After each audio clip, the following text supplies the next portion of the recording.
हमसे हमेशा जुड़े रहने के लिए चैनल को सब्सक्राइब करें और आप चाहते हैं कि हमारी हर खबर का नोटिफिकेशन आप तक पहुंचे तो बेल आइकन का बटन जरूर दबाएं। अगर चैनल सब्सक्राइब कर लिया है तो लाइक, कमेंट और शेयर करें।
संदिग्ध हालातों में हुई विवाहिता की मौत। 4 साल पहले हुई थी शादी। पीयर पक्ष ने लगाया दहेज हत्या का आरोप। मेडिकल वार्ड से कराया पोस्टमार्टम। धौलपुर के राजाखेड़ा थाना क्षेत्र के नादोली गांव निवासी एक महिला की संदिग्ध हालातों में मौत हो गई और महिला की मौत की सूचना मिलने के बाद मुंबई से उसके पीयर पक्ष के लोग धौलपुर आए तो उन्होंने ससुराल पक्ष पर दहेज के खातिर महिला की हत्या करने का आरोप लगाया।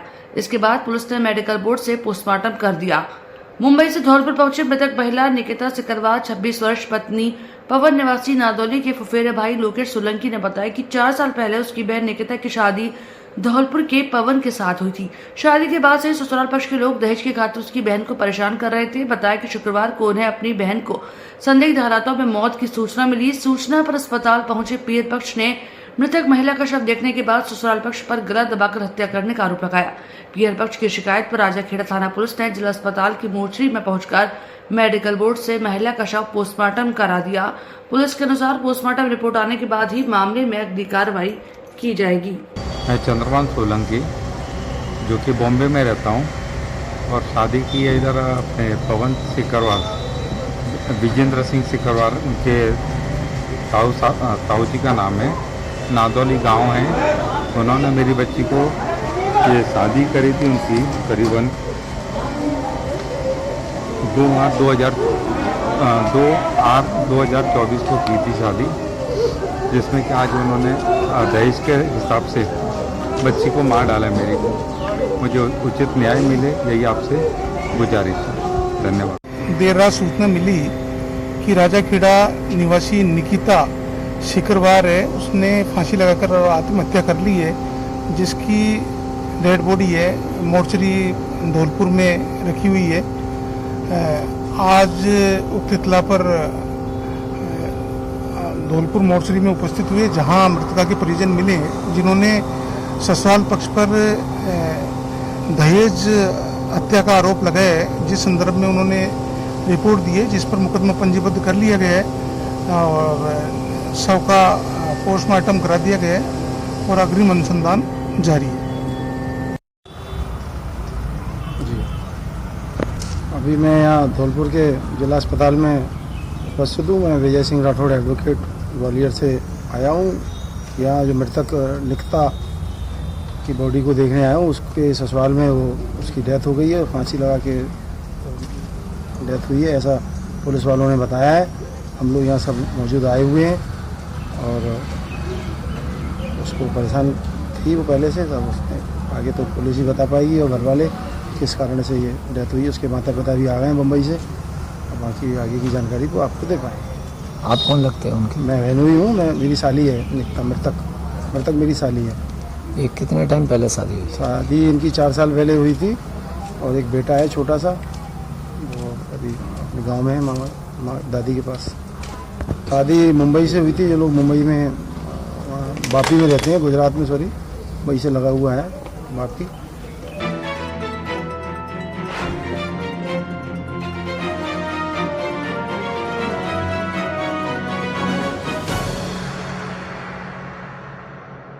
पद, कद और मद राठौर की ताजपोशी में वसुंधरा राजे का कड़ा संदेश। इशारों इशारों में बड़ी बात बोल गई पूर्व सीएम वसुंधरा राजे। कहती है बात कोई भी हो, समझदार को तो इशारा ही काफी है, उसे ज्यादा समझने की जरूरत नहीं होती। राजस्थान की पूर्व सीएम वसुंधरा राजे ने आज प्रदेश के सीएम भजनलाल सहित अन्य पदाधिकारियों को सोचने पर मजबूर कर दिया। राजे ने बातों ही बातों में आज भाजपा के पदाधिकारियों को कड़ा संदेश दे डाला और अपने मन की भड़ास को सबके सामने खुलकर मंच से साझा की। बता दें कि राजस्थान भाजपा के नए प्रदेश के अध्यक्ष मदन राठौर के पदभार ग्रहण समारोह में पूर्व सीएम वसुंधरा राजे की स्पीच ने मजमा लूट लिया। राजे लंबे समय बाद प्रदेश की राजनीति में अपनी पुरानी भूमिका में नजर आए। मंच पर बोलते हुए वसुंधरा राजे ने कहा कि राजनीति का दूसरा नाम उतार चढ़ाव है। हर व्यक्ति को इस दौर से गुजरना पड़ता है। हर व्यक्ति के जीवन में पद, मद और कद, इन 3 चीजों को ध्यान देने की जरूरत है। पद और मद स्थायी नहीं है, स्थायी है तो सिर्फ कद। अगर आप अच्छा काम करते हैं तो लोग आपको याद रखते हैं, जिससे कद बना रहता है। पद कम मद हो जाए तो कद कम हो जाता है। राजे ने पार्टी के नेताओं को बड़ी सीख देते हुए कहा कि यदि पद कम मद हो जाए तो उसका कद कम हो जाता है। आज के दौर में यही होता है। मुझे विश्वास है कि मदन राठौर कभी पद का मद नहीं करेंगे। आप लोगों को सिराखों पर लेकर आगे चलने की बात करने में कोई कोर कसर नहीं छोड़ेंगे। ऐसे ही व्यक्ति की हमारी पार्टी को जरूरत थी। मेरी नजर में सबसे बड़ा पद जनता का प्यार और विश्वास है, जिसे आपसे कोई नहीं छीन सकता। आइए आपको सुनाते हैं क्या कहा पूर्व मुख्यमंत्री वसुंधरा राजे सिंधिया ने। धैर्य का काम, उसी धैर्य का परिणाम है कि आज इतनी महत्वपूर्ण जिम्मेदारी उनको मिली है। राजनीति के अंदर, अब मैं कुछ ये भी, राजनीति का दूसरा नाम जो है ना, वो है उतार चढ़ाव। महाराज, हर व्यक्ति को इसी दौर में से गुजरना पड़ता है, पर हर व्यक्ति के समक्ष जब ये इस चीजों के बारे में सोचता है तो 3 चीज ध्यान में आने की जरूरत है। महाराज, ये 3 चीज का बना होता है, पद, मद और कद। ये 3 चीज हैं जिसके ऊपर अपने सबको ध्यान देने की जरूरत है। आप सब जानते हैं कि पद और मद ये तो स्थायी है नहीं, परंतु एक ही चीज है और वो है कद। जो अगर आप अच्छा काम करते हो तो उस काम को लोग याद करते हैं और कद फिर आपके साथ बना ही रहता है। मैं इसलिए आपको ध्यान दिलाना चाहूंगी कि यदि पद का मद हो जाता है तो उसका कम तो कद जो होता है वो कम तो हो ही जाता है। आज के दौर में ये होता रहता है, परंतु मैं जानती हूं कि वो आपके सामने आज एक ऐसे कार्यकर्ता हैं जो कभी पद का मद नहीं करेगा और आप लोगों को सराखों पे लेकर आगे चलाने की बात करने में कोई कसर नहीं छोड़ेगा। ऐसे ही व्यक्ति की हमारे पार्टी को जरूरत थी और आज इसी वजह से इतनी बड़ी पार्टी हमारी पार्टी दुनिया के अंदर बनी है और इसी वजह से इतनी बड़ी जिम्मेदारी प्रदेश अध्यक्ष को दी जाती है। आपको मालूम है कि इस मेरे ध्यान में सबसे बड़ा पद जो है वो है जनता की चाहत।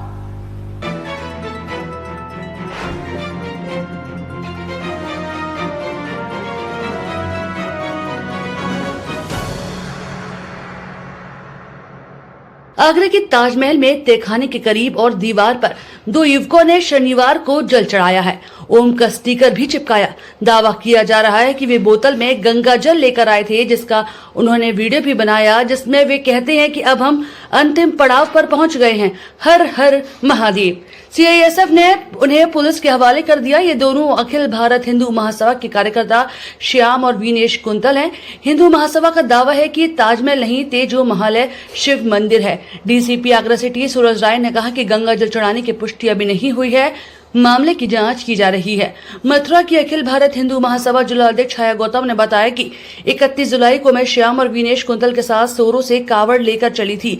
2 अगस्त की रात मथुरा पहुंची और रात 12 बजे मुझे प्रशासन ने हाउस अरेस्ट कर लिया, लेकिन मैं पुलिस को चकमा देकर निकल गई। सुबह 7 बजे ताजमहल पहुंची, जहां पर श्याम और विनेश ने कावड़ का गंगा जल ताजमहल में चढ़ाया।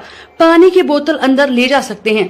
ताजमहल में प्रवेश के समय सीआईएसएफ के जवान चेकिंग करते हैं। ताजमहल के अंदर खाने की वस्तु नहीं ले जा सकते, लेकिन पानी की बोतल को लेकर जा सकते हैं। ऐसे में हिंदूवादी पानी की बोतल लेकर अंदर पहुंच गए।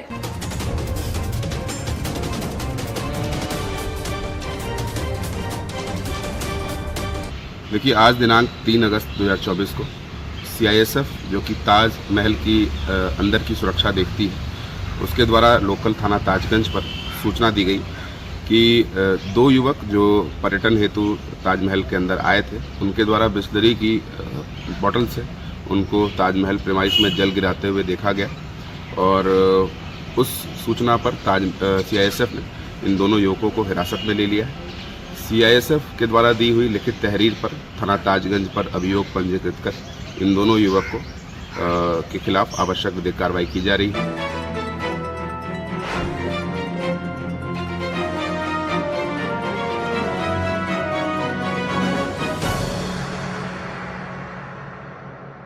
रोटरी क्लब धौलपुर सिटी द्वारा किया गया पौधारोपण कार्यक्रम। कई प्रकार के लगाए पौधे, जिसमें ज्यादातर पौधे औषधीय थे। राजकीय बालिका उच्च माध्यमिक विद्यालय में रोटरी क्लब धौलपुर सिटी द्वारा पौधारोपण कार्यक्रम किया। इस कार्यक्रम में विभिन्न प्रकार के पौधे लगाए, जिसमें अधिकतर औषधीय पौधे थे, जिनका भविष्य में विभिन्न औषधियों में उपयोग किया जा सकेगा।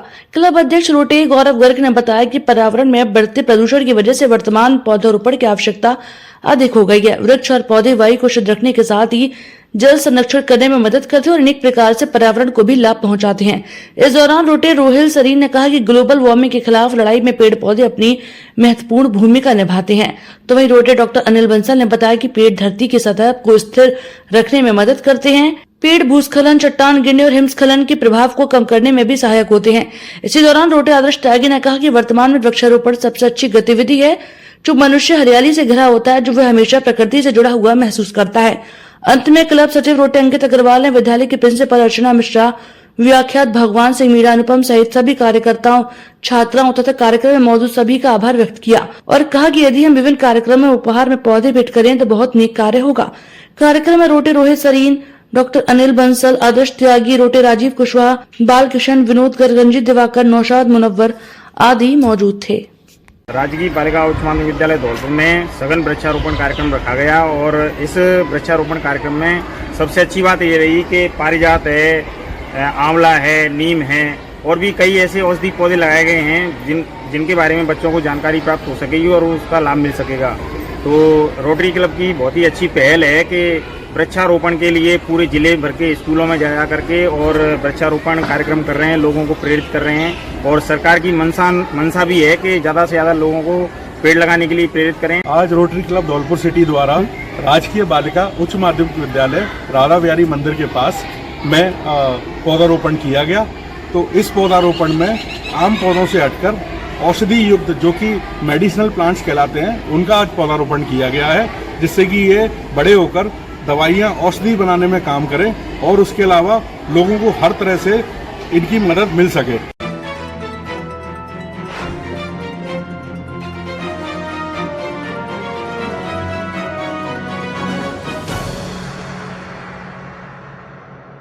राजाखेड़ा से भाजपा के पूर्व प्रत्याशी रहे स्वर्गीय अशोक शर्मा की द्वितीय पुण्यतिथि के अवसर पर अशोक शर्मा जगन चैरिटेबल ट्रस्ट द्वारा राजाखेड़ा राजकीय उच्च माध्यमिक विद्यालय में श्रद्धांजलि सभा एवं इंडियन रेड क्रॉस सोसाइटी के द्वारा बालिकाओं के लिए प्राथमिक उपचार प्रशिक्षण शिविर का आयोजन राजाखेड़ा के राजकीय उच्च माध्यमिक विद्यालय में किया गया। श्रद्धांजलि सभा में स्वर्गीय अशोक वर्मा की धर्मपत्नी और भाजपा नेत्री नीरजा अशोक शर्मा, धौलपुर जिला कलेक्टर श्रीनिधि बीटी, अतिरिक्त पुलिस अधीक्षक मनोज शर्मा, बाड़ी के पूर्व विधायक गिरिराज सिंह मलिंगा, डीईओ महेश मंगल, पूर्व जिला प्रमुख रामवती जाटव, मनिया सिंह, राजेश शर्मा, मुख्य जिला चिकित्सा एवं स्वास्थ्य अधिकारी जयंती लाल मीणा, ब्लॉक शिक्षा अधिकारी चरण सिंह सहित अन्य गणमान्य नागरिकों ने स्वर्गीय अशोक शर्मा के छायाचित्र पर पुष्प अर्पित कर भावपूर्ण श्रद्धांजलि दी।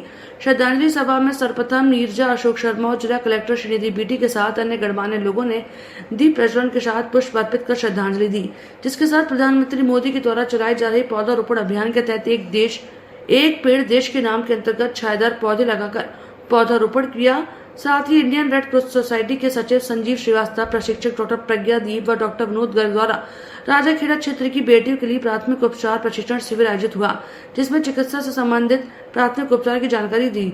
सभा को संबोधित करते हुए जिला कलेक्टर श्रीनिधि बीटी ने कहा कि राजाखेड़ा में स्वर्गीय अशोक शर्मा की पुण्यतिथि के अवसर पर बेटी बचाओ बेटी पढ़ाओ अभियान को भी बढ़ावा दिया जा रहा है। ये कार्य अशोक शर्मा की धर्मपत्नी नीरजा शर्मा द्वारा पुण्य का कार्य किया है। सभा के अंतर्गत इंडियन रेड क्रॉस सोसाइटी द्वारा करीब 2000 बालिकाओं को प्राथमिक उपचार का प्रशिक्षण दिया गया। बालिकाओं को प्रमाण पत्र और बैग भी वितरित किए। साथ ही नीरजा शर्मा ने संबोधित करते हुए कहा कि आज मेरे पति की द्वितीय पुण्यतिथि है। वे हमेशा सत्य व ईमानदारी में विश्वास रखते थे। उनका स्वभाव हमेशा से रहा था कि उनका सपना था कि राजाखेड़ा विकास से पिछड़ा है, उसका आगे बढ़ाना और भयमुक्त राजाखेड़ा बनाना है। आज हम सभी मिलकर उनके बताए हुए आदर्शों पर चलने का प्रयास कर रहे हैं। सेवा के कारण प्रतिवर्ष करने का प्रयास करेंगे। कार्यक्रम में मंच का संचालन विशंबर दयाल द्वारा किया गया। हमसे हमेशा जुड़े रहने के लिए चैनल को सब्सक्राइब करें और आप चाहते हैं कि हमारी हर खबर का नोटिफिकेशन आप तक पहुंचे तो बेल आइकन का बटन जरूर दबाएं। अगर चैनल सब्सक्राइब कर लिया है तो लाइक, कमेंट और शेयर करें।